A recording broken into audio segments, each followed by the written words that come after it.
નમસ્કાર મિત્રો, Gujarat market YouTube ચેનલમાં તમારું સ્વાગત છે। મિત્રો, આજના આ વિડીયોમાં આપણે કપાસના ભાવ શું રહ્યા છે તેના વિશે વાત કરીશું।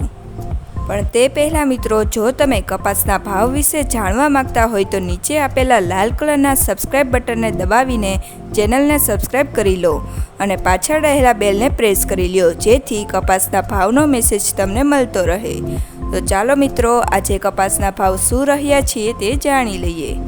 ખાંભા 1400 થી 1651, ખેડબ્રહ્મા 1400 થી 1450, જામજોધપુર 1400 થી 1650, ટીટોઈ 1381 થી 1580, ધંધુકા 1300 થી 1516, સાવરકુંડલા 1452 થી 1600, ડોળાસા 1300 થી 1600, ઉનાવા 1251 થી 1725, કડી 1420 થી 1580, ધારી 1495 થી 1495, રાજકોટ 1420 થી 1655, વિજાપુર 1615 થી 1700, અમરેલી 1000 થી 1700, વડાલી 1401 થી 1580,